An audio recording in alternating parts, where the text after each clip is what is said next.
A mother learns that her youngest son needs weekly dialysis, which require 300 pounds. She does not have enough money for that. She travels to Cairo to beg far from her home city. After she collects enough money, she returns to discover the son's death. She decides to protect her two daughters from poverty, so she returns to Cairo and continues to begging. Hi, hello, and once again, welcome back to my channel. Today, we are going to review a film from 2010, and it's a horror drama.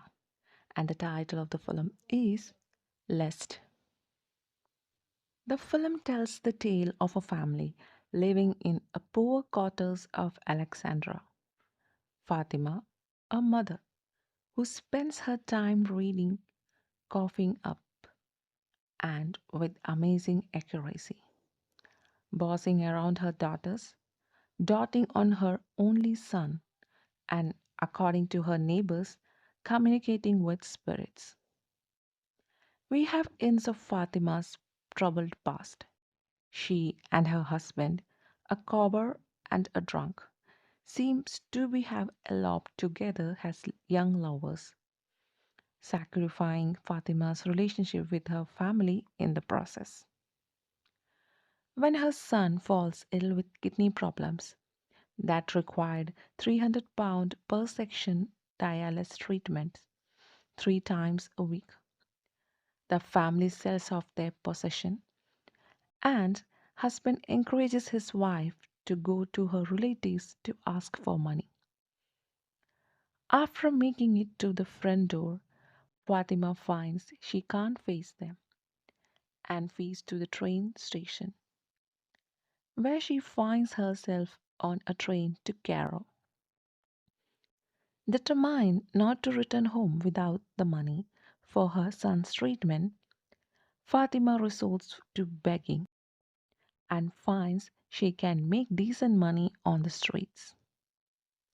Trumpet, money in hand, she returns to Alexandria only to find that her son passed away during her absence. Devastated, she vows that her daughters will not succumb to the ravages of poverty. She returns to Cairo to continue begging in order to save enough money to make good marriages for the girls. When her daughter's long term love, Hussein, comes to ask her her hand, Fatima humiliates him, leaving her depressed and hopeless. At the same time, determined to rise above her situation, Fatima begins lending money to neighborhood men and uncovering the secrets of the local woman, alienating everyone in the process.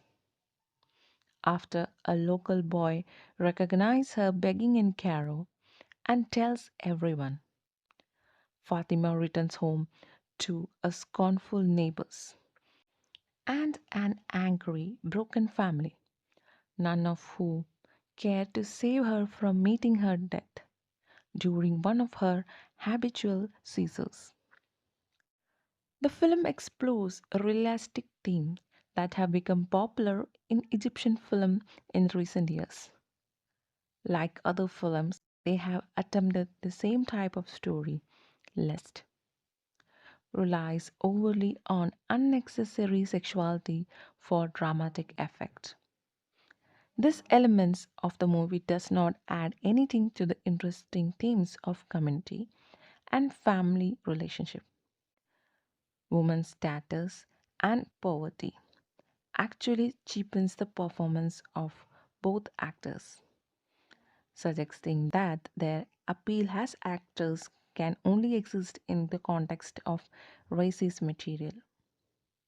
The actress has the Fatima's performance, on the other hand, it's outstanding and will certainly go down in the history as one of the best in her career.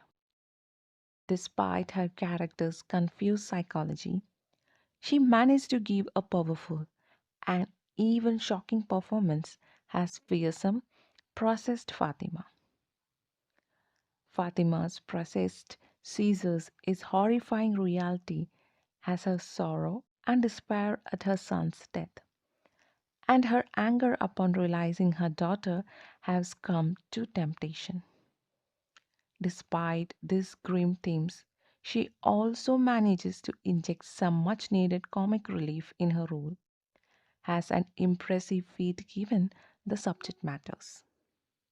On the whole, the film brings up some interesting issues, but tries do not many things at once, resulting in under exploration of all the themes and some confused, less than whole characters. Despite this list is an interesting and a proactive contribution to this film's festival. And that's all about this film's review. And if you do love our reviews, please do support us. And thanks for watching.